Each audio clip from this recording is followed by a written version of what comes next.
A pizzeria owner made money off buying his own $24 pizzas from DoorDash for $16. There are many things that don't make sense about global capitalism that I enjoy anyway.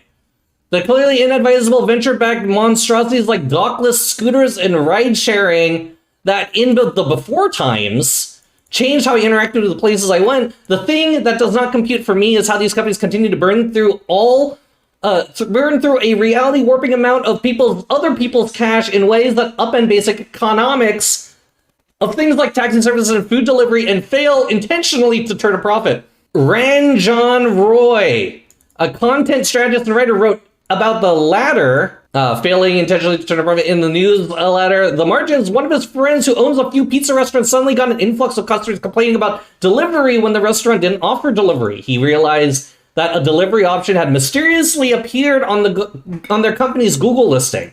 The delivery option was created by DoorDash.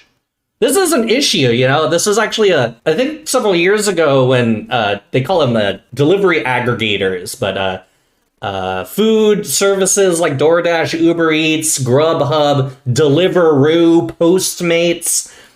These places are to create more business. They will list stores on their site without a store's approval. This causes influx into restaurants who are listed on these stores, and then they get to claim their store and get all the money that these companies are quote unquote generating for them, but it's at a cost, right? So if they don't want to do it at all, if they want to unlist, then they have to go through the process of unlisting, right? And so this caused a few different issues, particularly with Grubhub. So they've had a few different lawsuits due to this, but this is interesting because this wasn't an option.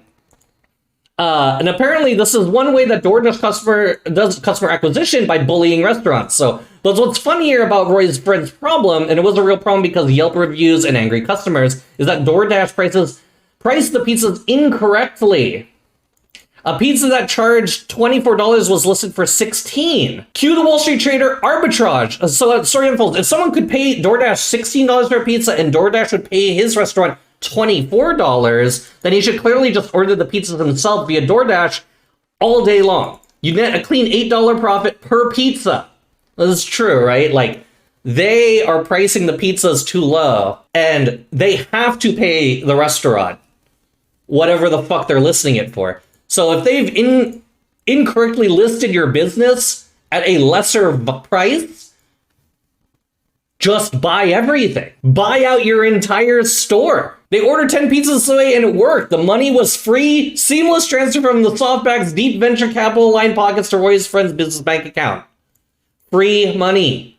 Printing money. Eventually, in another series of what Roy hilarious calls trades, they just ordered pizza dough through DoorDash for $70 in pure profit. So hold on. They listed pizza dough, which they also incorrectly added. So they're buying their pizza dough. DoorDash is paying them for the entire pizza, and they get to make other pizzas with the same dough. So they're effectively getting like 2 for 1, but the opposite way. They gotta make the dough. Over a few weeks, almost to humor me, we did a few of these trades. I was genuinely curious if DoorDash would catch on, but they didn't. Was this a bit shady? Maybe. But fuck DoorDash. Note, I did confirm with a friend that he was okay with me writing this, and we both agreed. Fuck DoorDash. True. And real. True and real. Later in the piece, Roy points out that DoorDash lost $450 million, generating $900 million in revenue last year, which is wild. The delivery business was working just fine before DoorDash and company swept in with piles of money to burn. Today, as Roy writes astutely, the model is broken. When I was like an entry-level data scientist, I would say, oh yeah, the model is broken. And you know what my boss would say? He'd say, that's okay, fix it, and that's fine. He didn't tell me, oh, well, your model lost us $450 million. So keep on having it be broken. He didn't say that. I don't know where you go in your hierarchy, if that's the case. You have insanely large pools of capital creating an incredible, inefficient, money-losing business model. Oh, it's a business model. Oh, I thought this was a data science model. I thought this was a date. I thought they were talking about data science. Sorry. I don't know what they're talking about. I don't know anything. I guess I'm a director, okay? I'm not a data scientist anymore.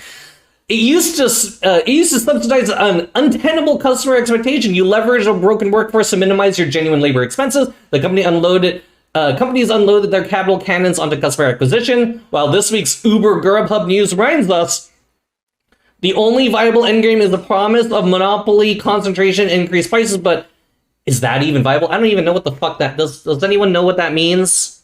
What does that mean? By magic of venture capital, some businesses don't have to make money to survive. That's true. Some businesses could literally lose a ton of fucking money and people will just throw more money at them because the idea, the concept is successful. The concept seems like, or if not the concept, the people behind the concept are winning people, or people you should invest in. It's not the business that they're in, it's the people who make the business or the concept of the business are good things. Sometimes that's what you throw your money into. And that's up to things for everyone. Oh, fuck. Third-party platforms, as they've been built, just seem like the wrong model, but instead of testing, failing, and evolving, they've been subsidized into market dominance. The more I learn about food delivery platforms as they exist today, I wonder if we managed to watch an entire industry evolve artificially and incorrectly. Astute observation, Pizza Roy. Last Halloween. Wow, this is almost a year ago. That's wild. That there is we're about to have another Halloween. During 2024. Grubhub Inc. just announced disappointing quarterly results and said that food delivery is the only means to an end. Grubhub is full send into delivery, but what they were always a delivery platform, right? Does disappointing results mean they lost too much money or too little money? If your business model is to lose money, are we losing enough? According to its first quarter report, Grubhub, the only profitable restaurant business, delivery business, lost $33 million over the last year. Oh, okay. So in fairness, COVID, but also in fairness, COVID should have helped with that. So I guess they're saying that the 33 million, we're 2024. The 33 million is actually should be more. Should be way more than 33 million because of COVID, right? That's what they're saying? I'm no venture capitalist, but I think Roy is right. If your business doesn't have a traditional incentive, to reiterate, the point of a capitalist business is to make money and only has to focus on scale, entire industries can collapse or at least end up confused. I'm confused. I thought we were supposed to make money. I'm confused.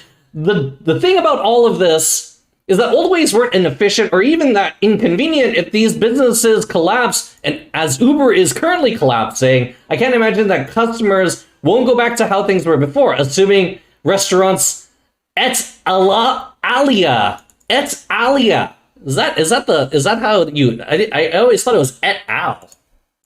I guess this is the full Latin version of it. Assuming restaurants survive. Hailing taxi or ordering delivery might be difficult after venture capital dries up, but as long as you can still use a smartphone to call people, I think we'll be all right. That's also true. Sometimes the ease or the tools that we're creating for our modern survival they're not really needed, right? Grocery stores still exist, and the majority of people who shop at grocery stores go into them. There is grocery delivery, but for people who are going to buy from grocery deliveries, that's a very small percentage of people. They would rather go in and pick out their own produce. They would rather go in and enjoy walking around a store, right? And that is, for some people, the best or most effective way to do what they do, which is buy food and then ultimately make food at home. If you're buying food from a restaurant, for me, delivery is extremely convenient, but also for me, delivery is it's a means to my personal end, which is I need to eat, right?